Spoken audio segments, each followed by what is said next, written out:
गुरुर्ब्रह्मा गुरुर्विष्णू गुरुर्देवो महेश्वरः गुरुः साक्षात् परब्रह्म तस्मै श्री गुरवे नमः. हरि ओम तत्सत. प्रथम सर्वांना नमस्कार करतो, श्रोत्यांना नमस्कार करतो आणि आजच्या अभ्यासाला सुरुवात करतो. दिवाळीच्या सुट्टीनंतर आपण 15 दिवसांनी भेटत आहोत. तरीसुद्धा हरिपाठाच्या निमित्ताने आपलं होणारं हरिनामस्मरण किंवा हरिचिंतन हे चालूच असेल असं गृहीत धरतो.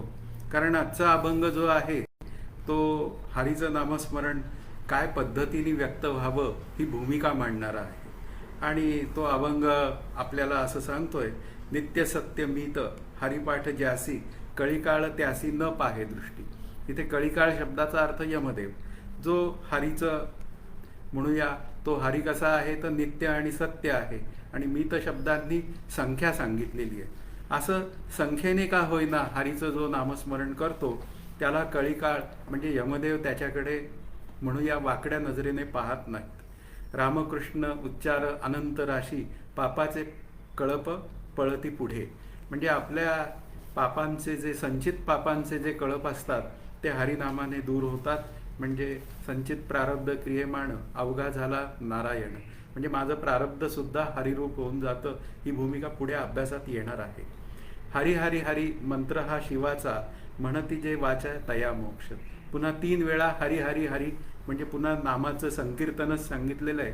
आणि ते संकीर्तन म्हणतायत की हरी हरी हरी असं शिव म्हणतायत. आणि पुन्हा जे हरी आहेत ते शिवाचा मंत्र जप करतात. या शब्दाचा अर्थ दोघांमध्ये काही अडचण नाही आहे, तर मला सुद्धा ते नामस्मरण घ्यायला अडचण नसावी. आणि मग जे नामस्मरण करतात ते मोक्षरूप होतात. ही भूमिका 3ऱ्या चरणातली आहे. ज्ञानदेवा पाठ नारायण नाम पाविजे उत्तम निजस्थान. ज्ञानदेवा पाठ म्हणजे ज्ञानदेव महाराज म्हणतात मी हरिनामस्मरणच घेतो. पाठ शब्दामध्ये नामस्मरण शब्द अशी भूमिका आहे. आणि काय घेतो मी नाम तर नारायण नारायण असं नामस्मरण करतो. पाविजे उत्तम निजस्थान. आता निजस्थानामध्ये पुन्हा एक क्रममुक्तीचाही विचार आहे आणि विदेहमुक्तीचाही विचार आहे. या दोन्हींचे विचार आपण म्हणूया ज्यावेळी आपलं ते चरण येईल त्यावेळी आपण करणार आहोत. पण इथे ज्यावेळी अभंगाचा उद्देश अशी जेव्हा भूमिका मांडायची वेळ येते त्यावेळी अभंग आपण नामस्मरणाला थोडी तरी सुरुवात करावी ही भूमिका मांडलेली आहे. कारण नित्य सत्य मीत हरिपाठ ज्यासी कळीकाळ त्यासी न पाहे दृष्टी. याचं चिंतन आपल्याला करायचंय. या पहिल्या चरणाचं चिंतन करायचंय. आणि मग तो जो हरी आहे तो कसा आहे तर नित्य आणि सत्य आहे. म्हणजे या शब्दाचा अर्थ त्याचं नामस्मरण हे नित्यनियमाने करणं ही भूमिका माझ्यावर आलीच. आणि तो नित्य आहे सत्य आहे या शब्दाने तो ब्रह्मरूप आहे हे श्री ज्ञानदेवांना मला सांगायचंय. म्हणून इथे मीत शब्दाने संख्येचा विचार केलाय. नियमित संख्येने तू नामस्मरण करण्याचा प्रयत्न कर. म्हणजे मुख्य भूमिका काय आहे की बाबा रे तू माळ घेऊन का होईना ते नामस्मरण सुरू कर. नंतर ते थोडं थोडं नामस्मरण हळूहळू त्या खूपमध्ये रूपांतरित होईल. म्हणजे मी 1 तास नामस्मरण करत असेल तर हळूहळू गोडी लागल्यावर 2 तास होईल. आणि मग हळूहळू ती माळ बाजूला पडेल. आणि मग अखंड नामस्मरण की जे संत मीराबाईंना विचारलेला प्रश्न आहे की आप कितना नाम लेती हो. त्यावेळी मीराबाई म्हणतात की सांसे कभी गिनी जाती है क्या. म्हणजे मुख्य मुद्दा काय आहे माझं नाम हे श्वासावर आलं पाहिजे. त्याला मानसनाम असं म्हणतात. आणि श्वासावर आलेलं नाम हळूहळू परावाणीपर्यंत जातं. आणि परावाणीपर्यंत गेल्यानंतर मग ते नाम म्हणूया आपण की तो राम माझं नाम घेतो अशी एक भूमिका तयार होते. इथपर्यंतचा जो प्रवास आहे की त्या नामामध्ये सहजता येणं इथपर्यंतची भूमिका माझ्या अंतःकरणात सिद्ध झाली पाहिजे. म्हणून आपल्याला जे संत गुलाबराव महाराज म्हणतात की भगवंताचे रूप जैसे नित्य तैसेची नाम असे नित्य. म्हणजे त्याचं रूपही नित्य आहे, त्याचं नामही नित्य आहे. मग सत्यमीत हा जो शब्द आहे तो नामाला म्हणजे नामीला लावलेला आहे असं गृहीत धरायला काय हरकत आहे. म्हणजे नामधारकास मुख्य उद्देश जो आहे तो नामधारकास भीती नावाची गोष्ट नाही. कोणाची भीती नाही तर कळीकाळाची भीती नाही. त्या यमदेवाच्या पाशापासून आपले जे हरिदूत आहेत म्हणजे विष्णुदूत आहेत ते माझं संरक्षण करतात आणि मला ते विष्णू लोकात घेऊन जातात. अशा पद्धतीने जी काय भूमिका मांडलेली आहे ती नित्य सत्यमित हरिपाठ ज्यासी कळीकाळ त्यासी न पाहे दृष्टी. म्हणजे कळीकाळाची त्याच्यावर दृष्टीच पडत नाही ही भूमिका आपल्याला लक्षात घ्यावी लागते. मग तुम्ही म्हणाल हरिनामस्मरण करणारा मरत नाही काय? अहो तो शरीराने जातो मुख्य मुद्दा आहे, पण शरीर माझं नाही या भूमिकेतनं त्याचा म्हणूया जाण्याचा कार्यक्रम असतो. त्यामुळे तो परत शरीर धरत नाही ही या नामस्मरणातली भूमिका आहे. म्हणून नित्यनेमाने हरिपाठ म्हणणे, हरिनामस्मरण करणे, अर्थ पाहणे व त्याप्रमाणे जीवन जगण्याचा प्रयत्न करणे आणि हरिपाठात सांगितलेली जी नामातनं मिळणारी मोक्ष अनुभूती आहे ती घेणे हा हरिपाठाच्या अभ्यासाचा क्रम आहे. म्हणून इथे या क्रमाची सुरुवात जी आहे ना ती हरिनामानी आहे. मग हळूहळू हरिनाम आपल्या अंतःकरणामध्ये जिरत जातं. पाण्याचा दृष्टांत आहे. पाणी जिरलं पाहिजे. शेतकऱ्याला विचारायला गेलो ना तर तो म्हणतो पाणी आत्ताच शेताला सोडलंय, तासच झालाय. मग मी त्याला विचारलं, बाबा रे मग आता पाणी खूप झालं तास, इथे तुझं 10 गुंठ्याचं शेत आहे, मग तासभर पाणी बास झालं? नाही नाही, ते पाणी जिरलं पाहिजे. आता पाणी जिरलं पाहिजे या शब्दाचा अर्थ नाम माझ्या अंतःकरणात जिरलं पाहिजे या शब्दाचा अर्थ स्थिर झालं पाहिजे. आणि मग तो शेतकरी म्हणाला पाणी जिरल्याची खूण काय? तर पाणी त्या जमिनीतनं वर येतं.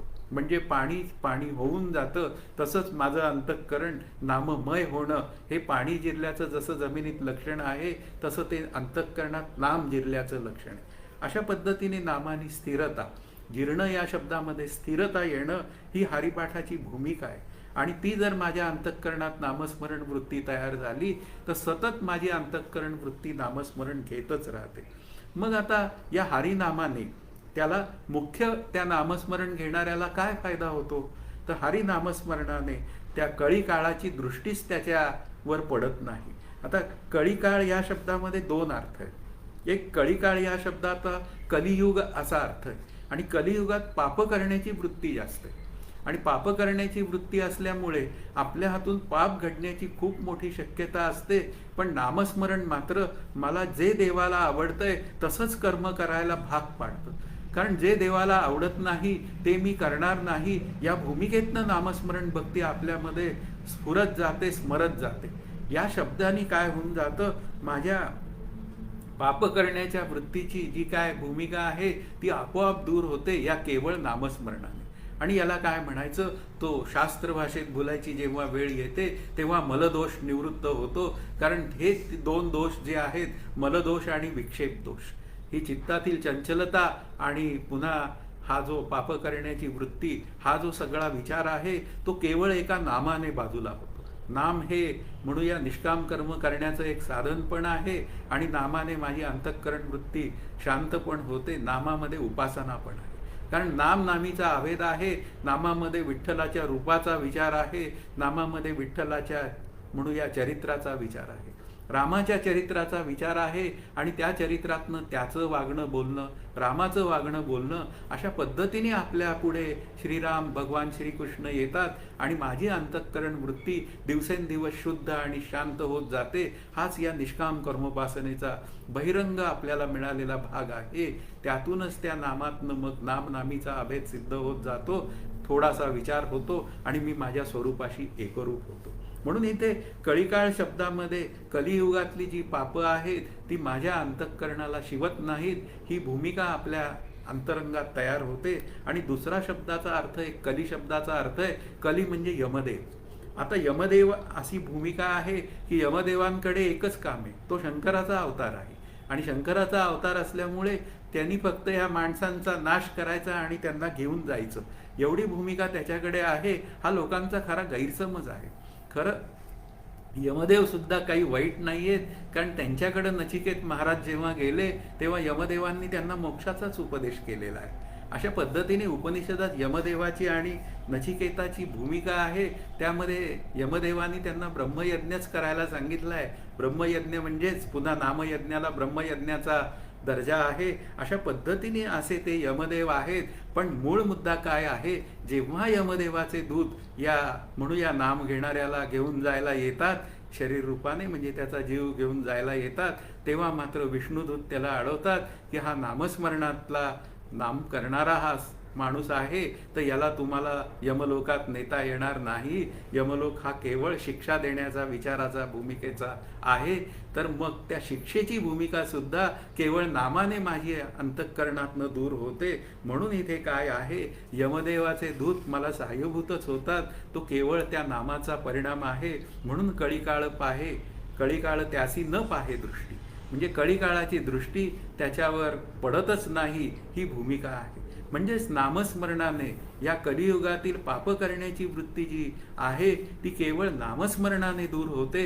एवढा विचार मी माझ्या अंतःकरणात केला पाहिजे आणि मग त्याला म्हणूया काही प्रमाणं दिली पाहिजेत. मग आता संत एकनाथ महाराज म्हणतात, कळीकाळा नाही बळ. मी जर नाम घेत असेल तर कळीकाळाचं बळ क्षीण होऊन जातं, म्हणजे कळीकाळ अशक्त होतो, अशी भूमिका आहे. नाम जपे तो सबळ, म्हणजे जो नाम घेतो सबळ, म्हणजे सारखं नाम घेण्याचा प्रयत्न करतो, त्याला कळीकाळाचं बळ अजिबात शिवत नाही.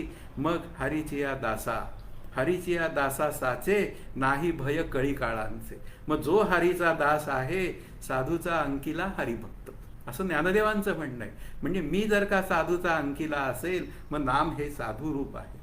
मग साधूचा अंकिला म्हणजे नामाचा अंकिला मी जर असेल, म्हणजेच हरीचा दास मी असेल, तर मग काय आहे, मला कळीकाळांचं भय काही बाळगून घेण्याची काही गरज नाही. मग श्री एकनाथ महाराज म्हणतात, एका जनार्दनी काळ, काळ होय तो कृपाळ, म्हणजे तो काळच काय होऊन जातो, त्याच्यावर कृपा करतो. या शब्दाचा अर्थ यमदेवाचे दूत पळून जातात.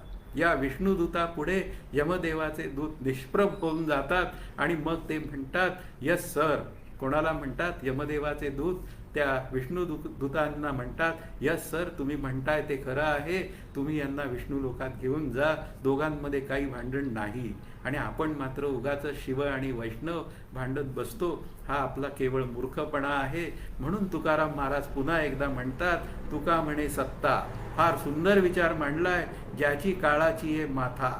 आता या तुका म्हणे सत्ता, कोणाची सत्ता, अशी भूमिका आपल्या पुढे येते की ज्याची काळावरही सत्ता आहे, काळाच्या माथ्यावर सत्ता आहे, ते नामस्मरण आहे. म्हणून नामस्मरणाची सत्ता आहे. या शब्दाचा अर्थ नामीची सत्ता आहे, आणि नामीची सत्ता या शब्दाचा अर्थ हरीची सत्ता आहे. मग हरीचं नामस्मरण मला करण्याशिवाय दुसरा पर्याय नाही. म्हणून इथे नियमित संख्येने हरिनामस्मरण सुरू करणं ही भूमिका आपल्याला असली पाहिजे. की नियमित संख्येने मी हरिनामस्मरण सुरू केलं, काही हरकत नाही. सुरुवातीला संख्या मोजणारे सुद्धा दिसतील, मी संख्या सुद्धा मोजेल. कारण काही ठिकाणी म्हटलं गेलेलं आहे, 13 कोटी जप झाला तर भगवंताचं दर्शन होतं आहे. भगवंताच्या दर्शनाच्या आशेने संख्येचं नामस्मरण करतोय, म्हणजे नामस्मरणाकडे त्याची वृत्ती आहे, पण ती जरा कमी प्रमाणात आहे. पण होऊन काय जातं, हळूहळू त्याच्या लक्षात येतं की अरे त्याचं दर्शन म्हणजे माझी अंतःकरण वृत्ती शांत होऊन मी हरिरूपच होणं हेच त्याचं दर्शन आहे. असं जेव्हा त्याच्या लक्षात येतं, तेव्हा मात्र त्याची माळ गळून पडते आणि त्याचे श्वासच नामस्मरण घ्यायला लागतात. आणि अशा रीतीने मग अशा नामस्मरणात जीवन जगणाऱ्या व्यक्तीला कळीकाळ काय बाधा आणणार, म्हणजे यमदेव त्याला स्पर्श करू शकत नाही. म्हणून माझं जीवन हे नामधारकाचं जीवन व्हावं, आणि नामनामीचा अभेद असल्यामुळे ते रामधारकाचं जीवन होऊन जातं, ही भूमिका आपल्याला लक्षात येते. म्हणून कळीकाळात आपण जेव्हा विचार करायची वेळ येते, म्हणजे या कलियुगामध्ये खूप असत्य निंदनीय वर्तन करणारे आपल्यासमोर भेटतील, येतील. पण मला कोणी म्हणूया फुलप्रूफ करणारी जी जर का गोष्ट असेल तर ते नाम आहे. म्हणजे या असत्य निंदनीय वर्तन करणाऱ्या लोकांपासून माझं संरक्षण जो करणारा आहे ते माझं नामच आहे. ते नाम माझं काय करतं, माझ्या वाईट प्रवृत्तीला आळा घालतं, ते थांबवतं, आणि त्या वाईट प्रवृत्तीतनं सुप्रवृत्तीकडे मला ते घेऊन जातं. आणि माझ्या हातनं असं निंदनीय वर्तन कधीही न होण्याची काळजी तो नामी म्हणजे तो राम माझं घेतो, ही भूमिका आपल्याला लक्षात घ्यावी लागेल. कारण बघा ना, एक अजामेळाचं उदाहरण आहे की अजामेळाने किती पापं केली होती आधी, खूप मोठी पापं केली होती, पण जाताना मात्र काय झालं, तो केशव नाम घेऊन आमचे अजामिळ महाराज गेले आणि अजामिळ महाराज गेल्यावर आले यमदेव त्यांना न्यायला. आल्याबरोबर ते विष्णुदूत आले, ह्यांनी शेवटच्या क्षणी नाम घेतलंय, आता यांना आम्हाला विष्णू लोकात नेण्याशिवाय पर्याय नाहीये. म्हणजे इथे हे मरताना जरी नामात शुद्ध हरपली असं म्हणूया, तरी सुद्धा मरायच्या आधी मी नामस्मरणात होतो आणि माझी शुद्ध हरपली तरी सुद्धा हे जे विष्णुदूत आहे ते यमदूतांना शांत करतात. हा नामधारी आहे, मग आता काय आहे, तुम्हाला यमलोकात नेता येणार नाही, त्याला कष्ट देता येणार नाही, मग आता काय आहे, आम्ही याला विष्णू लोकात नेत आहोत. हा क्रममुक्तीचा विचार आहे. पण ह्या जगात वारंवार जन्माला येण्यापेक्षा क्रममुक्तीचा विचार काय कमी चांगला आहे, म्हणजे खूप चांगला आहे. म्हणजे त्याच्यामध्ये जीवनमुक्ती आणि क्रममुक्ती असा विचार करतो तेव्हा याची देही हेची डोळा भोगू मुक्तीचा सोहळा असं सांगणारे तुकाराम महाराज आहे. पण ज्याला काही जमलेलंच नाहीये, त्यांनी फक्त नामच घेतलेलं आहे. आता नाम घेतलेलं असल्यामुळे त्याचा पापक्षय झालेला आहे. मग पापक्षय झालेला असेल तर तो विष्णू लोकात जातो आणि विष्णू लोकात जातो तर मग काय आहे, तो तिथे जाऊन मुक्त होतो. पण जर मला थोडीशी बुद्धी आहे, मला बुद्धिमांद्य जरी असलं तरी पण मला ते भगवंताचं नाम घेण्याची बुद्धिवृत्ती आहे, नंतर थोडासा हरिपाठ समजून घेण्याची बुद्धी आहे, त्याकडे मला जीवन जगण्याची बुद्धी आहे, तर मग मला काय झालेलं आहे, ते समजून उमजून घेतलेलं नाम आहे. आणि असं समजून उमजून घेतलेलं नाम असेल तर ते मला जीवनमुक्त करतं. म्हणून राजा परीक्षितीला उपदेश करताना सुद्धा हाच विचार सांगितलाय की बाबा रे राजा परीक्षिती, नामाने पापे दूर होतात आणि अखंड भगवंताची प्राप्ती होते. ही भूमिका नामामध्ये आहे, तू ती पूर्णपणे लक्षात घे. मग आता तुलसीदासांचं प्रमाण काय सांगतं, नही कली कर्म न भगती विवेकी, राम नाम आलंबन एकू. जर का मी रामनामाचं आलंबन एकू जर माझ्या अंतःकरणात धारण केलं, नाही कली कर्म, म्हणजे कली कर्म या शब्दाचा अर्थ त्या कलियुगामध्ये त्या ज्या यमदेवाचं जे कृत्य आहे तो यमलोकात मला घेऊन जातो, ते कृत्य काय करून टाकतं, हे नामस्मरण शांत करून टाकतं. आणि मग मला विष्णू लोकात जाण्याचा मोठा एक मार्ग मोकळा होतो आणि मग मी विष्णू लोकात जाऊन मी शांत होतो, म्हणजे आनंदाशी एकरूप होतो. म्हणजे नामस्मरणाने कलियुगाचं कृत्य म्हणजे यमदेवाचं कृत्य आपल्याला त्रास देऊ शकत नाही. हा नामाचा मुख्य महिमा आहे. म्हणून नित्य सत्य मीत हरिपाठ ज्यासी, कळीकाळ त्यासी न पाहे दृष्टी. म्हणजे मला काही संख्येने सुरुवात करून नंतर हळूहळू त्या संख्येचा विचार अंतःकरणातनं बाहेर काढून हळूहळू थोडं थोडं नामस्मरणाची वृत्ती वाढवत अखंड नामस्मरणापर्यंत वृत्ती नेणं, हा खरा मीत शब्दाचा अर्थ आहे. तो मला कळला पाहिजे. आता दुसरं चरण जे आहे ते मला असं सांगतंय, रामकृष्ण उच्चार अनंत राशी तप, पापाचे कळप पळती पुढे. म्हणजे रामकृष्ण हरी उच्चारातनं म्हणणं, मानसतेतनं म्हणणं, ओठांची हालचाल करून म्हणणं, कसंही म्हणच बाबा पण नाम घे, ही भूमिका श्री ज्ञानदेव मला सांगतात की तू नाम सतत घे. म्हणजे मी नाम सतत घेतलं पाहिजे, या भूमिकेचा विचार सतत आपल्या अंतःकरणात असलाच पाहिजे. आणि त्या नामाच्या तालावर माझी कर्म झाली पाहिजे, त्या नामाच्या तालावर माझं चिंतन अभ्यास झाला पाहिजे, ग्रंथाभ्यास झाला पाहिजे, म्हणजे विचार साधनेचा विचार झाला पाहिजे. असं जर का नाम मी सतत उच्चार केला, म्हणजे सतत रामकृष्ण हरी असा जप केला, तर अनंत म्हणूया तपाच्या राशी तयार होतात. म्हणजे मुख्य मुद्दा काय आहे, मी तप्त होतो. आता ती भूमिका मी मांडणार आहे. आणि मग पापाचे कळप पडती पुढे. मग पुन्हा म्हणतात संचित प्रारब्ध क्रियेमाण अवघा झाला नारायण. हेही विचार तिथं आहेत. म्हणून इथे 2-3 अर्थ आपल्या पुढे येतात या नामस्मरणाने. काय होतं त्याचे, पापाचे कळप पळती पुढे, ते पूर्वीची पापे नाहीशी होतात. म्हणजे ती कशी नाहीशी होतात, तर मला भोग देण्या वाचून नाहीशी होतात. ही भूमिका त्यातली आहे. आणि त्याला आपण संचित पाप असं म्हणतो. ती संचित पाप दूर होतात. प्रारब्ध कर्मामध्ये नामस्मरणामध्ये मी करता उरत नाही, माझी शरीर भ्रांती दूर होते आणि रामकर्ता अशी भूमिका तयार होते. त्यामुळे प्रारब्ध सुद्धा, ती प्रारब्धाची जरी मला म्हणूया फळं मिळाली या जीवनात भोगायला, तरी मी त्या प्रारब्धाच्या जीवनामध्ये मी ती फळं भोगतो असा विचारच अंतःकरणाला शिवत नाही.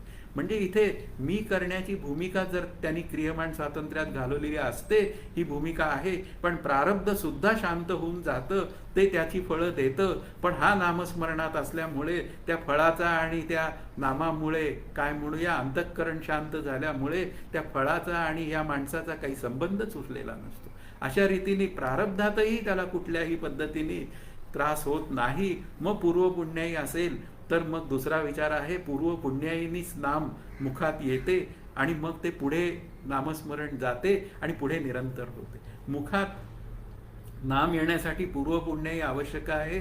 मागील जन्माची पूर्वपुण्याई ती उपयोगाला येते, यात वादच नाही. पण पुढे मात्र काय आहे, त्या पुण्याईचा जोर जोपर्यंत आहे ना, तोपर्यंतच मी नामस्मरणाला सुरुवात केली पाहिजे. आणि मग एक नामाचं पुण्य तयार होतं आणि ते नामाचं पुण्य मला पुन्हा पुन्हा नाम घ्यायला लावतं. अशा पद्धतीने मी निरंतर नाम घेणारा होतो आणि त्यामध्ये काय होऊन जाते, नामाचा नामी करता आहे, माझं जीवनच संपूर्ण राम चालवतो. मग समर्थ म्हणतात, आमुचे कोळी रघुनाथ, रघुनाथे आमुचा परमार्थ. आम्ही रघुनाथाचं सगळं खातो, आमचं या जगात काय आहे असं. ते संन्यासी होते तरी सुद्धा आपण जर का प्रापंचिक जरी असलो तरी सुद्धा आमचं या जगात काय आहे, मी माझं माझं म्हणून सगळं म्हणतो, जमवतो, पण ते वास्तवात खरं माझं आहे का? सगळं काही आहे ते देवाचंच आहे. व्यावहारिक सत्तेत ते माझं आहे, पण पारमार्थिक सत्तेत ते त्याचं असेल तर मग काय आहे? मी अकर्ता होण्याची भूमिका इथे नावाने तयार होते. सर्व ठिकाणी राम करता होतो आणि राम करता झाला की मग रामकृष्ण हरी जप हा सहज होतो. म्हणून यासाठी नामजप हवे आणि नामजपातनं मी नामाचं तप तयार करतो आणि तप तयार होतं म्हणजे या नामयज्ञातनं मी तप्त होतो आणि जेव्हा तप्त होतो तेव्हा किडाळाचा दोष निघून जातो.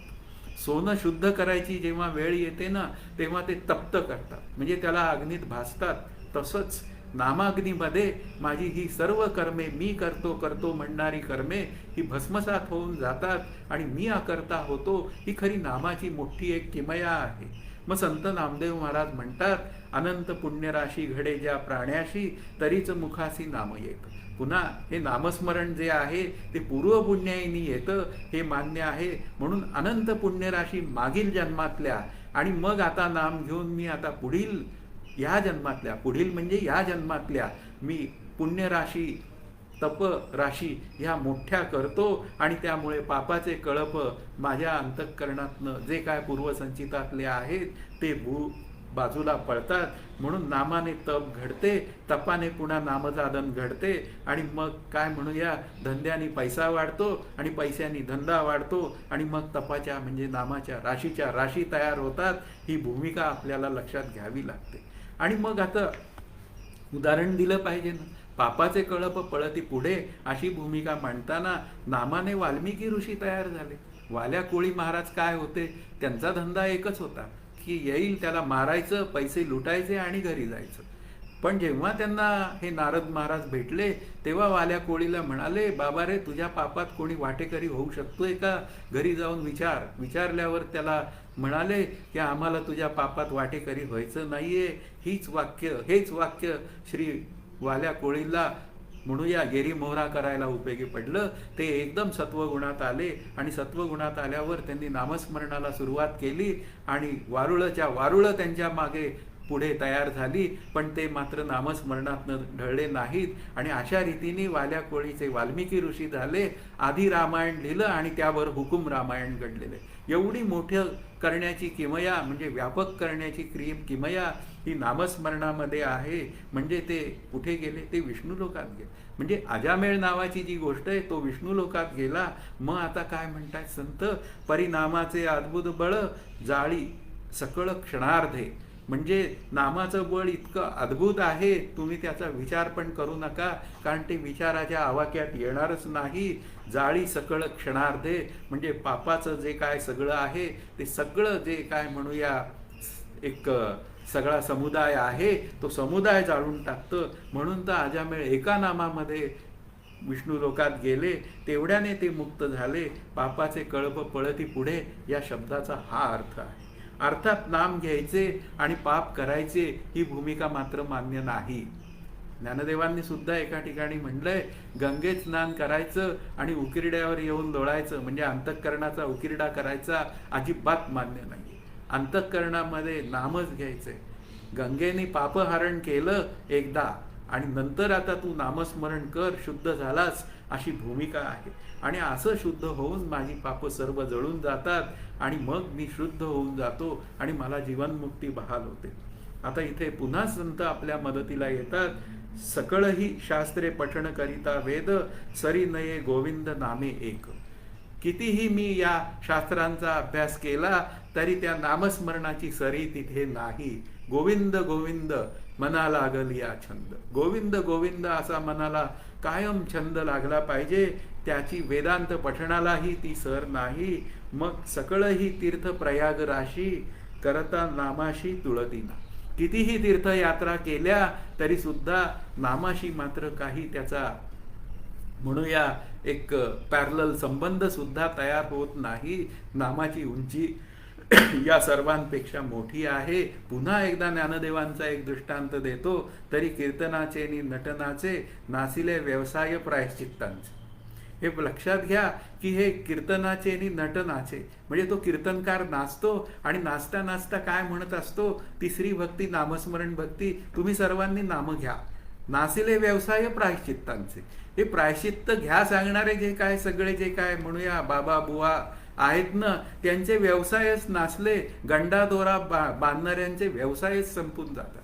नाहीतर हे गंडादोरा बांधून फसवणारी लोक असतात, ते केवळ नामाने दूर होतात. हे सगळी पापाची सगळी जी काय राशीच्या राशी आहे, जे नामची नाही पापांचे ऐसे केले. मुख्य मुद्दा काय आहे, ते नामच काय करून टाकतं, पापांना जाळून टाकतं. मग जाळून टाकतं तर काय झालं, कीर्तनाच्या निमित्ताने नामभक्ती सांगितली, प्रायश्चित्य घ्या असं सांगणाऱ्या लोकांचा आणि प्रायश्चित्त देणाऱ्या लोकांचा धंदाच बंद करून टाकला. म्हणजे मांत्रिक सगळे काय केले, गुलदस्त्यात घालून टाकले. म्हणजे मांत्रिकांचा व्यवसायच बंद केला. मग एकच मांत्रिक आमचा राम हाच मांत्रिक आणि तो म्हणतो नामस्मरण घ्या. आणि अशा रीतीने मी नामस्मरण केलं तर नामधारकाच्या जवळ पापे फिरकतच नाही. वसो न शके पाप कोणाच्या ठिकाणी, तर नामधारकाच्या ठिकाणी. अशी भूमिका आहे. म्हणून तुकाराम महाराज म्हणतात सरते शेवटी. आता तुकाराम महाराज काय म्हणतात, ॲट लास्ट तुका म्हणे दुजे सांगावयासी नाही. माझ्याजवळ दुसरं असं काही सांगायसारखं नाही. नामे विण काही धनवित्त. नामाशिवाय माझ्याकडे दुसरं काहीही नाही. नामाशिवाय माझ्याकडे तुम्हाला देण्यासारखं दुसरं काहीही नाही. म्हणून तुम्ही केवळ नामच घ्या. म्हणून रामकृष्ण उच्चार अनंत राशी तप. म्हणून रामकृष्ण उच्चार हा अनंत तपाच्या राशी तयार करतो. पापाचे कळप पळती पुढे, संचित प्रारब्ध क्रियेमाण अवघा झाला नारायण. मग नामाने आणखीन एक मुख्य मुद्दा मांडलेला आहे. श्री बाबाजी महाराज पंडितांनी जातीपातीची पापे नष्ट होतात. मुख्य मुद्दा काय आहे की मी श्रेष्ठ मी कनिष्ठ अशी भूमिका तयार होते या लोकांमध्ये. ती नामाने निघून जाते. मग सर्वत्र हरिभाव पसरतो. मग हरीची या दासा हरी दाही दिशा. मग अशा पद्धतीने हरी हरी हरी. आता तिसरं चरण जे आहे ना ते आपल्या पुढे येतं. हरी हरी हरी मंत्र हा शिवाचा, म्हणती जे वाचा तया मोक्ष. म्हणजे आपल्याला हरीचं नामस्मरण करणं हे दुसऱ्या चरणात स्पष्ट सांगितलं. हरी उच्चार अनंत राशी तप. हे तप आहे. आणि असं हरी हरी हरी 3 वेळा का सांगितलं, पुन्हा आध्यात्मिक आधी भौतिक आधी नंतर दैविक तापांचा नाश होतो, ही भूमिका मांडलेली आहे. म्हणून इथे विचार जी मुख्य धारा आहे ना ती ही आहे की शिवहरीचंच नाम घेतात आणि हरिशिवाचं नाम घेतात. म्हणजे नाम घेण्याचं साधन, मुख्य विचार काय आहे, नाम हे साधन आणि साधन भाव संबंध. आणि ज्याच्या नामाने लोक तरतात, म्हणजे विष्णू नाम किंवा शिवनामाने लोक तरतात, ते सुद्धा नाम घेत आहेत. आणि ते सुद्धा नाम का घेत आहेत, ते त्यांच्यासाठी नाम घेत नसून हे नाम घे असं मला सांगायसाठी ते नाम घेत आहेत. आणि मी जर नाम घ्यायला लागलो तर मी सुद्धा शिवरूप होईल, हरिरूप होईल. म्हणजेच काय होऊन जाईल, साध्य साधन भाव संबंध त्यातला निघून जाईल आणि मी मात्र काय आहे, मी माझ्या स्वरूपाशी एकरूप होईल. म्हणून म्हणती जे वाचा तया मोक्ष. जे नाम घेतात तो मोक्षरूपच होतो. हा शब्दाचा अर्थ नामनामीचा अभेद तयार होतो आणि मी आनंद रूपच होतो. ही भूमिका आपल्याला लक्षात येते. आवाज नाही येते का? त्यांना नाही हा, चालत आता येतोय का?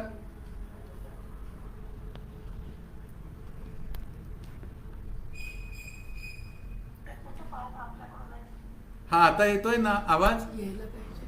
आवाज स्पष्ट येतोय. त्यांना एकदा बंद करून पुन्हा सुरू करा. आम्हाला चांगला येते. नाही, तुम्हाला येत नाही तर मग नंतर ऐका. रामकृष्ण हरी. जाऊ दे. आता आवाज येतोय ना सगळ्यांना? हे गृहीत धरा. ओके. हो. हा, मग आता पुन्हा हरी हरी हरी मंत्र हा शिवाचा, म्हणती जे वाचा तया मोक्ष.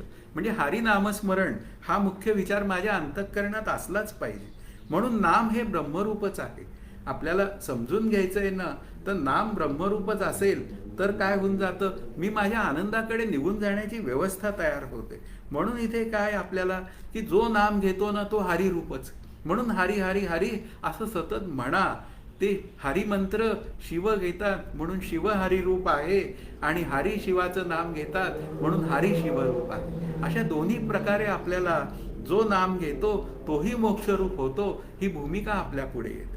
म्हणून इथे लक्षात घ्यायचंय की काही ठिकाणी जे काय आहे संत बोलतात ना, ते प्रमाण दिलं की मला माझं कळून जातं. कैसे होता हे स्मरण, स्मरणा माझी विस्मरण. मुख्य मुद्दा काय आहे की मला काय केलं पाहिजे, नामस्मरण घेतलं पाहिजे. कारण प्रथम नाम घेताना गोंधळ आहे. माझी अंतःकरण वृत्ती आहे ना, ती नामातनं दूर पळून जाते. आता नामातनं दूर पळून जाते ना, मग संत मला काय सांगतात, तिला फिरून तू नामावर आण. म्हणजे प्रथम नाम घेताना गोंधळ होतो असं नाथ महाराजांनाही मान्य आहे. नाम घेता हे वैखरी, चित्त धावे विषयावरी. हे नाथ महाराजांची वचन आहेत की नाम घेता घेता काय होऊन जातं, ती जी माझी पूर्व प्रवृत्ती जी आहे, ती माझी पूर्व प्रवृत्ती ही नामाच्या आड येते आणि ती काय करते, नाम घेण्याला विरोध करते. आणि विरोध करते कारण का, वैखरीनी नाम घेणं आपल्याला उपाय सांगितलेले आहेत ना, ते जरा स्पष्टपणे समजून घ्यावे लागतात. की नाम तू वैखरी वाणीनी घे, ते तू नाम ऐक आणि डोळ्याने रामाची मूर्ती समोर आण, विठ्ठलाची मूर्ती समोर आण. हे सांगण्याचं कारणच आहे की माझी अंतःकरण वृत्ती कुठेतरी पळून जाते या इंद्रियांच्या बहिर्मुखतेमुळे. पण ती बहिर्मुख इंद्रिय अशा पद्धतीने आपण शांत करू शकतो. म्हणून नाम घेता हे वैखरी, चित्त धावे विषयांवरी. म्हणजे चित्त हे माझं विषयांवर धावतं, धावू दे, पण पुन्हा तू ते नामावर अंतःकरण आण आणि नाम तू सतत घे. कैसे होता हे स्मरण, स्मरणा माझी विस्मरण. बरोबर आहे की स्मरण करता करता विस्मरण होतं. स्मरणामध्ये विस्मरणाचा विषय आहे, पण काय आहे, नामरूपा नव्हता मेळ, नुसता वाचेचा गोंधळ. का तर त्या नामामध्ये प्रेम नसतं, म्हणून काय होऊन जातं, जरा हा गोंधळ आहे. कुठला गोंधळ आहे, हा बाहेर जाण्याचा, म्हणजे मी नामातनं थोडासा इकडं तिकडे जाण्याचा गोंधळ आहे. घाबरू नकोस. संत मला सांगतात, श्रीगुरु मला सांगतात, तू घाबरू नकोस. हळूहळू नाम काय कर, तू घेतच राहा आणि घेतच राहा, घेतच राहा नाम. आणि हळूहळू एक दिवस मला असं लक्षात येतं की अरे बाप रे, नामाने माझी अंतःकरण वृत्ती शांत व्हायला लागलेली आहे. एका जनार्दनी छंद. आता काय म्हणतायत नाथ महाराज, एका जनार्दनी छंद, बोला माझी परमानंद. म्हणजे काय आहे, त्या नामस्मरणामध्ये परमानंदाची गोष्ट आहे. हळूहळू माझं अंतःकरण वृत्ती ही नामाच्या निमित्ताने मोक्षरूप होते, म्हणजे परमानंद रूप होते. म्हणून इथे विस्मरण झालं तरी घाबरू नकोस, ते परत स्मरण कर. म्हणून नामस्मरण असा शब्द भूमिका मांडलेली आहे. कारण भगवंतालाही मान्य आहे की अरे सुरुवातीला नाम घेता घेता याचं विस्मरण होणार आहे, पण पुन्हा स्मरण मी करायचं, ही भूमिका मांडलेली आहे. म्हणून इथे काय आहे, एका जनार्दनी छंद, बोला माझी परमानंद, हा नाम घेतल्याचा परिणाम आहे.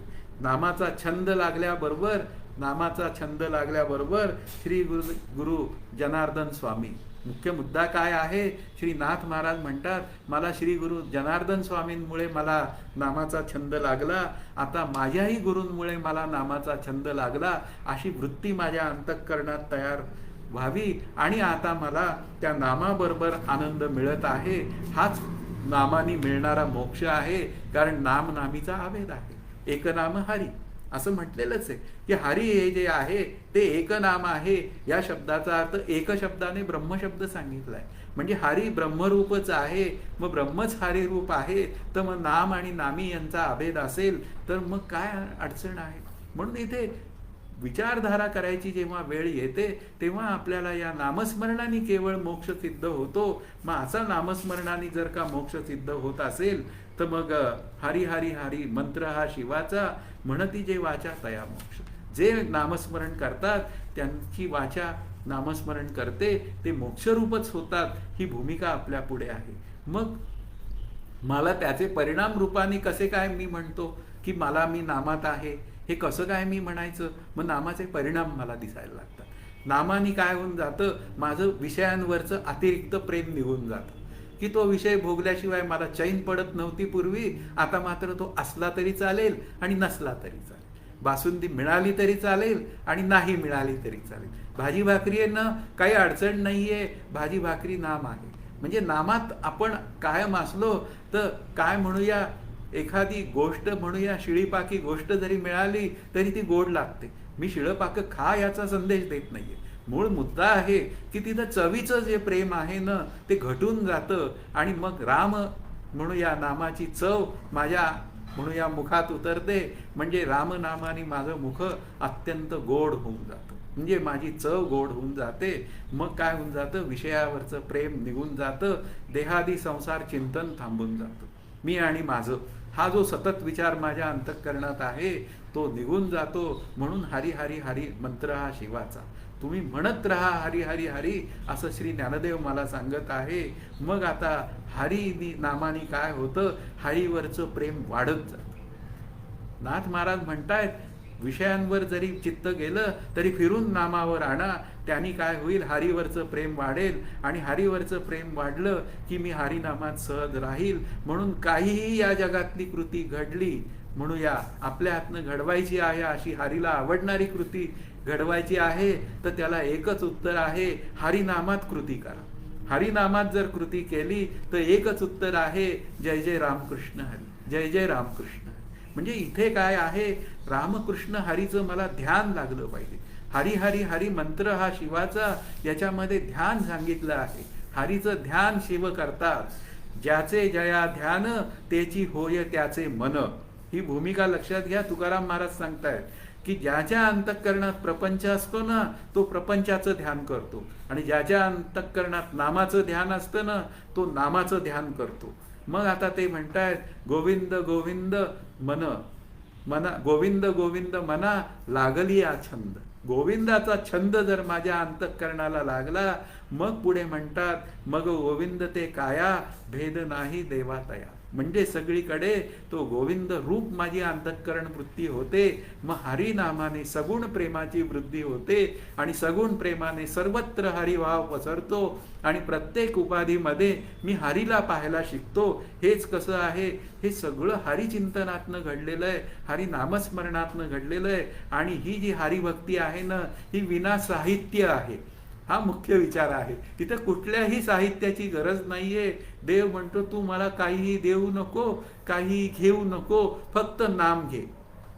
माझ्यासाठी तू भरजरी वस्त्र घेऊ नको, ते नाही घेतलं तरी चालेल, ऐपत असेल तर घ्यावं, मान्य आहे. श्रीहरीला घेतलं वस्त्र, पण पुढे काय आहे, तुझी काही ऐपत जरी नसेल तरी सुद्धा त्या नामातनंच मला सगळं मिळतं. तू काही काळजी करायचं कारण नाही. कारण सुदामा महाराजांची परिस्थिती पालटवून टाकण्याचं कृत्य श्री भगवंतानी केलेलं आहे. केवढा मोठा विचार आपल्या पुढे आहे. म्हणून नाथ महाराज पुन्हा एकदा एके ठिकाणी म्हणतात, नामस्मरता म्हणून आचराल दोष, तरी श्रवण मनन भक्ती पडली ओस. म्हणून हरी हरी हरी मंत्र हा शिवाचा. आपल्याला नामस्मरणाशिवाय चॉईस नाही. एकच फक्त आपण जेव्हा हे जे राजकीय प्रचार सुरू होतात ना त्यावेळी ते फक्त त्या फलकावर लिहितात एकच नाव आणि मग त्याचं नाव पुढे लिहिलेलं असतं. आणि आमच्या दृष्टीने कुठला फलक आहे, एकच नाम, हरिनाम, बस हाच फलक आहे. म्हणून नामस्मरता म्हणून आचराला दोष, दोषयुक्त वर्णन करू, दोषयुक्त जीवन जगू नका, तरी श्रवण मनन भक्ती पडली ओस. म्हणजे मी कितीही ऐकलं तरी सुद्धा ते निदिध्यासनामध्ये म्हणजे नामस्वरूपाशी म्हणजे नामीशी एकरूप होणार नाही. म्हणून नामनामीचा अभेद जर मला सिद्ध करायचा असेल तर पुन्हा आता श्री बाबाजी महाराज पंडित म्हणतायत की नामाचे अपराध टाळलेच पाहिजेत. म्हणजे नामाचे 10 अपराध त्यांनी दिले, त्यातले काही अपराध आपण अभ्यास करायचा प्रयत्न करूया.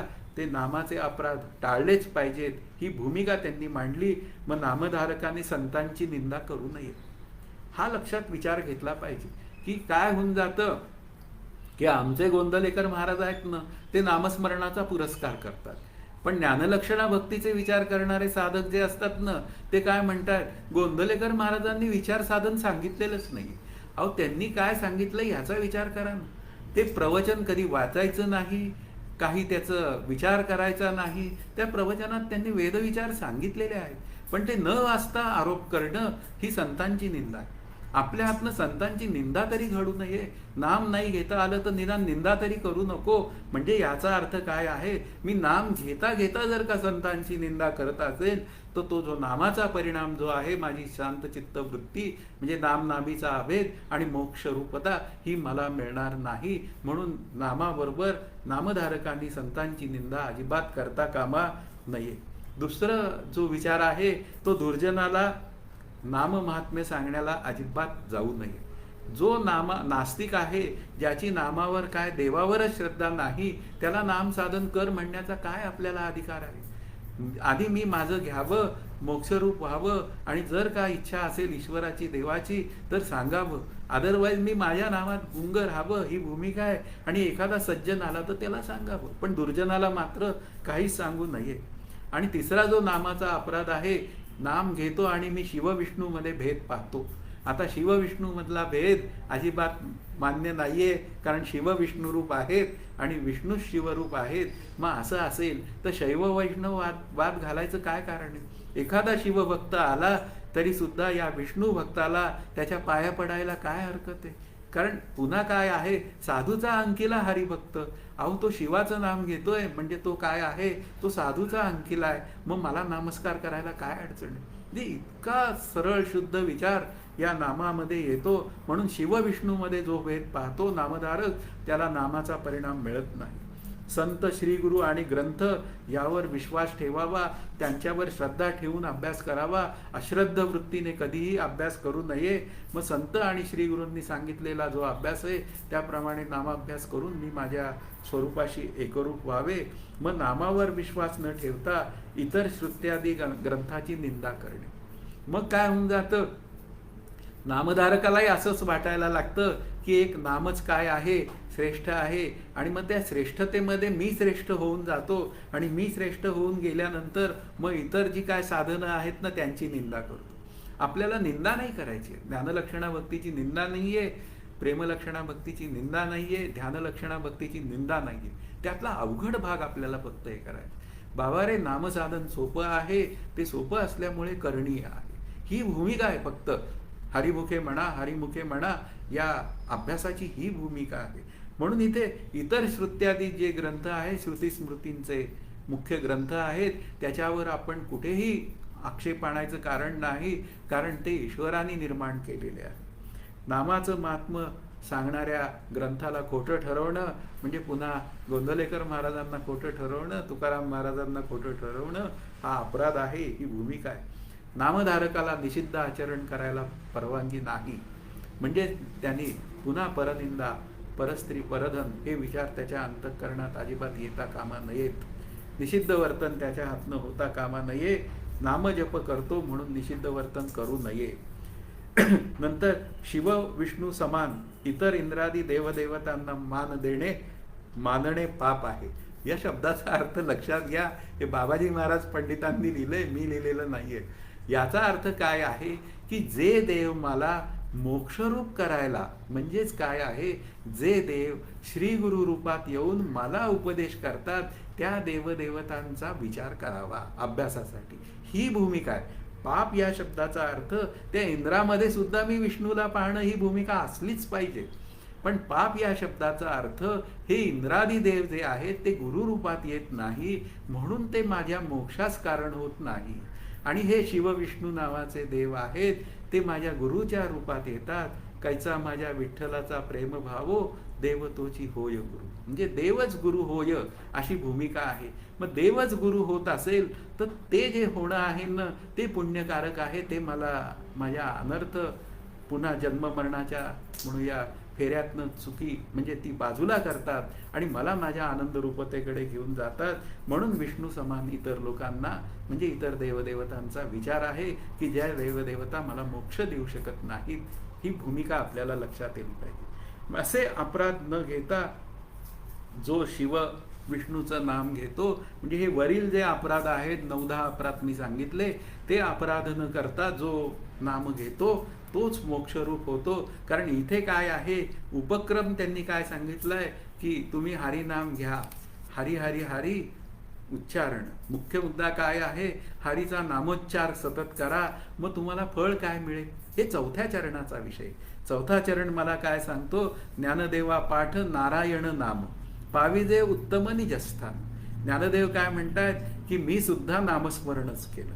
श्री ज्ञानदेव म्हणतात मी सुद्धा नाम घेतो. मग काय नाम मी घेतो त्यांनी नाममंत्र त्यांचा उघड केला की मी नारायण नारायण असं नाम घेतो.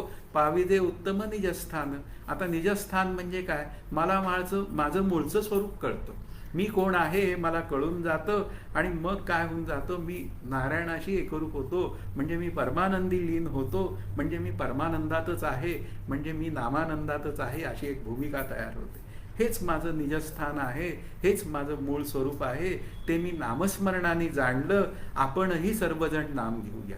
आत्ताचा या अभंगातला जो विचार आहे नित्यसत्यमित हा विचार आहे. संख्येने मी नामस्मरण सुरू केलं पण काय झालं त्या संख्येतनं मी हळूहळू त्या सततकडे गेलो पाहिजे आणि सतत मधनं मग सासे कभी गिनी जाती आहे असं श्वासावर नाम आरूढ व्हावं. आता याला म्हणतात स्वानुभवाचे बोल. नाम घ्या नामाचा म्हणूया महिमा जाणून घ्या आणि जाणून घेऊन मग नामस्मरणाची जी काय मजा आहे ना तो जेव्हा बोलतो ना नामस्मरणाची भूमिका तेव्हा त्याच्या भूमिकेतनं आनंद ओसंडत असतो. हरिनामस्मरण करणारा जो हरिनामस्मरणात बोलतो हरिनामस्मरणाशी जेव्हा बोलतो त्या नामाबद्दल जेव्हा बोलतो तेव्हा त्याचं बोलणं नाही का अतिशय आनंददायक वाटतं. आपली वृत्ती सुधारून जाते.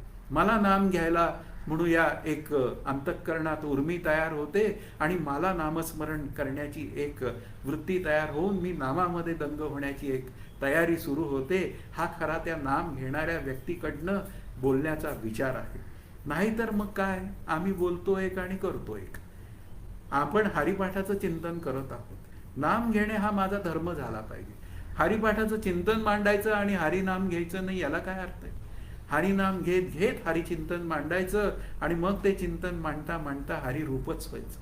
इथं भूमिका काय आहे ज्ञानदेवा पाठ नारायण नाम. ज्ञानदेवांनी नारायणाचं नाम घेतलं. मला श्री गुरूंनी जे नाम दिलंय ते मी घेतलं. नामामध्ये तर काही भेदच नाही. सगळी नामं एकच आहेत त्या ईश्वराची. मग मला आता पाविजे उत्तम गती म्हणजे मुख्य मुद्दा काय आहे पाविजे उत्तम निजस्थान. गती शब्दाचा अर्थ मी माझ्या स्वरूपाशी एकरूप होतो. मग समर्थ शेवटी आता असंच म्हणतायत. ते म्हणणं त्यांचं ऐकू आणि आजचं चिंतन आपण शांत करूया. सकळ धर्मा माझी धर्म स्वरूपी राहणे हा स्वधर्म असं समर्थांनी म्हणलंय की स्वरूपाशी मी एकरूप होऊनच राहणं हाच माझ्या या जन्माचं मुख्य उद्देश आहे. मग आता काय आहे नामचिंतन हा स्वरूपी राहणे स्वधर्म हा एक म्हणूया मार्ग आहे. नामचिंतनामध्ये मी स्वरूपी राहतो कारण मुखी नाम हाती मोक्ष. मग असं जर का असेल तर मग आपण सर्व मंडळी जी काय अभ्यास करायला बसलो आहोत काही एक जण अभ्यास सांगतोय काही जण ऐकताय. एकूण दोघं एकाच प्लॅटफॉर्मवर आहेत. मग एकाच प्लॅटफॉर्मवर असलेली ज्या सर्व व्यक्ती आहेत तर मग आपण काय करायचं. मग आपण सुद्धा त्या स्वरूपी राहणे हा स्वधर्म मला जर कळावा अशी भूमिका असेल तर सर्व मंडळी आपण नामस्मरण करण्याचा काय करूया निर्धार करूया आणि सतत नाम आपण घेण्याचा प्रयत्न करूया. आणि सतत नाम घेण्याचा प्रयत्न केला तर मग ज्ञानदेव पहिलं चरण जे म्हणतात नित्य सत्यमित हरिपाठ ज्यासी कळी काळ त्यासी न पाहे. कळी काळाची भीती बाळगायचं कारण नाही. आणि शेवट म्हणतायत ज्ञानदेवा पाठ नारायण नाम पाविजे उत्तम निजस्थान. मी माझ्या स्वरूपाशी एकरूप होऊ शकतो म्हणून आज आपण नामस्मरण करण्याचा एक निर्धार करूया आणि नामस्मरण सतत घेऊया. अशा चिंतनात आजचं चिंतन आपण शांत करूया. जय जय रघुवीर समर्थ. हरि ओम तत्सत. श्री पांडुरंगाय नमः.